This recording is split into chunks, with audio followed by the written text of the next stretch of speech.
Hello મિત્રો, MI કિસાન ચેનલમાં આપનું સ્વાગત છે. આજે તારીખ 22/12/2025.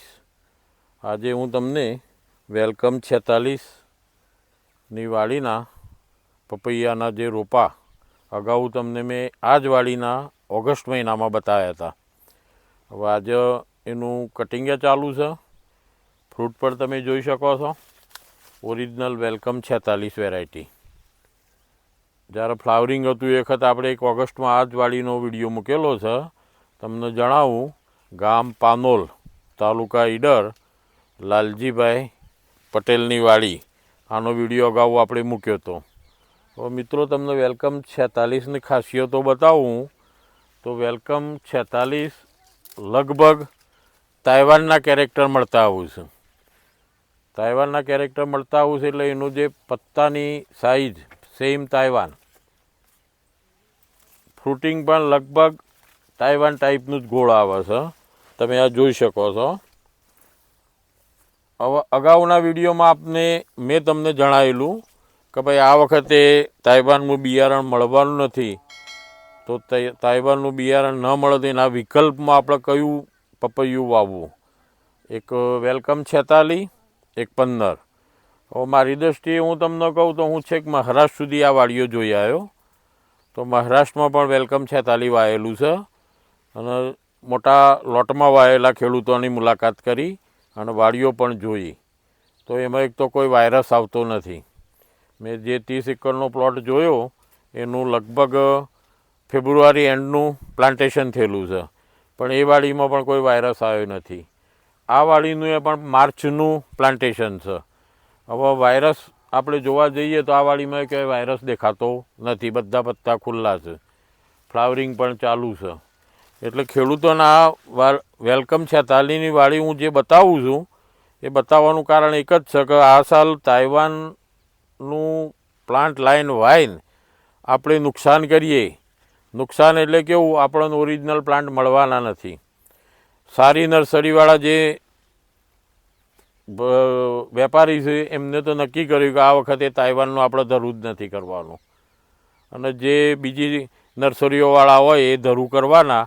હવે એ બિયારણ ડુપ્લિકેશન આવવાનું તાઇવાનનું જ, જે તાઇવાનના પાકા પપૈયા હોય એમાંથી જે બિયારણ કાઢેલું હોય સેકન્ડ સ્ટેજનું, એ બિયારણના પ્લાન્ટ આ લોકો બનાવવાના. એટલે એની ઓરમાં એના કરતાં એક વર્ષ માટે આપણે વેલકમ 46 વાઈને આપણું વર્ષ ન બગડે એના માટે હું તમને કહું છું કે જો આ પ્લાન્ટ ઉપરથી તમે 50 કિલો તો પ્રોડક્શન લઈ શકશો. એનું કેરેક્ટર જુઓ તમે, હાઇટ નથી પ્લાન્ટની, નીચેથી ઉપર સુધી જુઓ તમે, એની હાઇટ નથી. એના કારણે વાવાઝોડાથી આપણને પ્રોટેક્શન મળશે. ફ્રૂટ હાલ જે જોમી છે એ પણ ગણીએ આપણે તો 20 થી 25 કિલોનું ફ્રૂટ છે, હજી ફ્લાવરિંગ ચાલુ છે. એટલે મારી દૃષ્ટિએ આનું 40 થી 50 કિલો તો તમે પ્રોડક્શન લઈ જ શકશો. અને બીજું એક પ્લસ પોઈન્ટ આનો કે વેપારી પહેલી તકે વેલકમ 46 વેરાયટી જ માગ્યું છે. જો એ વાડી હોય તો એનું ફટ દઈને કટિંગ કર્યું છે. મારી જોડે વેપારીઓના અવારનવાર ફોન આવું છે કે ભાઈ વેલકમ 46 હોય તો કાકા કોઈનું બતાવો, અમારે કટિંગ માટે મળવું છે. પણ આપણા એરિયામાં, અમારા ઈડર તાલુકામાં વેલકમ 46 કોક જૂજ ખેડૂતો એ વાયેલી છે અને એ વાડી આ સાલ ઓછી જ છે, પણ આવતા વર્ષે લગભગ વેલકમ 46 જ વવાશે. હવે બીજી એક હું તમને મિત્રો વાત કરું, મારી જોડે એક ડીસાથી આવેલા છે ખેડૂત. એ પોતે 30 વીઘાનું વાવેતર કરવાનું છે. હવે ડીસાથી આવેલા છે. એમનું નામ છે, આપનું નામ શું? શિવાભાઈ સુથાર. ડીસાની બાજુમાં છે મહાદેવીયા ગામ. અને મારે પણ રાજસ્થાન રેવદરની અંદર 30 વીઘાનું વાવેતર કરવું છે. એટલે આજે હું જોવા માટે આવ્યો હતો, દાદાના વિડીયો જોઈ. અને આજે જે વાડીમાં ઊભા છો એ વેલકમ વેરાયટી છે, પણ બિલકુલ તાઇવાન જેવી જ છે. કારણ કે મેં તાઇવાનની ઘણી બધી વાડીઓ દેખી છે. બરાબર. અત્યારે જે કોઈ જગ્યાએ વાયરસ નથી દેખાતો, ફ્રૂટિંગ પણ બહુ સરસ છે અને હાઇટ ઓછી રહે છે. ઓછી હાઇટ રહેવાના ફાયદા એ છે કે ગમે ત્યારે કોઈ પણ પ્રોબ્લેમ હોય વાવાઝોડાનો તો એ પણ ઇસ્યુ નહીં આવે. અને ફ્રૂટિંગ તળિયેથી ચાલુ છે. અત્યારે દેખો આ છોડની અંદર પણ 2 ફૂટના ગાળાથી ફ્રૂટિંગ ચાલુ થયેલું છે અને હજી પણ ઉપર ચાલુ છે.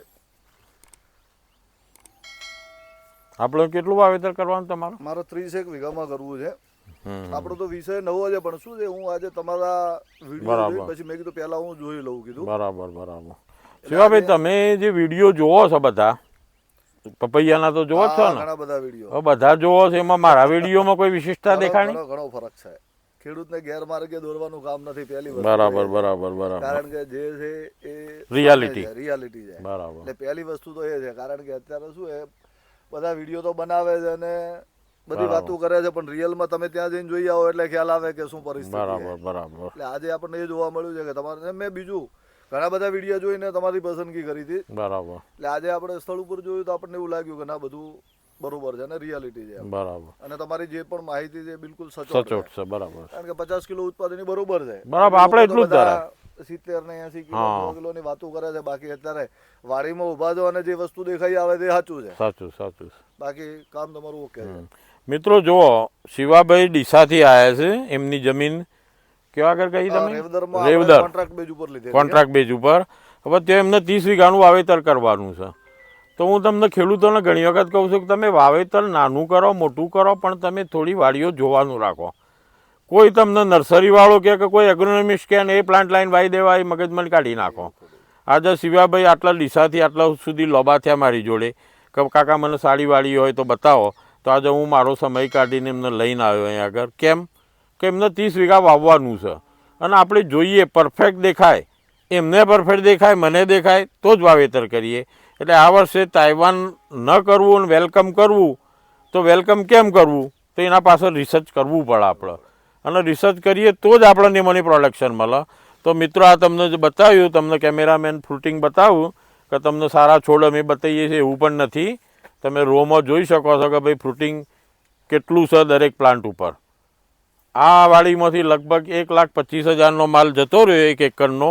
હજી શિવાભાઈ 3-4 લાખનો માલ નીકળે કે ના નીકળે? પાકો નીકળશે, કારણ કે હજુ તો પણ ફ્રૂટિંગ ચાલુ છે. હા, એટલે આ વાડી 5 લાખે એક એકરનું પ્રોડક્શન બેસે એવો મારો પોતાનો અંદાજ છે. અને આ ખેડૂત સંપૂર્ણ માર્ગદર્શન મારી જોડેથી જ લે છે. પોતે રિટાયર ગવર્મેન્ટ ઓફિસર છે, પણ ખેતીમાં એમને બિલકુલ કંઈ ખબર નથી પડતી. મારી જોડે સંપૂર્ણ સલાહ લઈને જ વાવેતર કર્યું છે.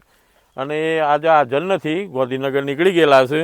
કે એમના તમને લાલજીભાઈનો હું તમને યુટ્યુબથી કોન્ટેક્ટ કરાવો કે જે રહેશે એ ખરેખર સાચી છે કે ખોટી છે.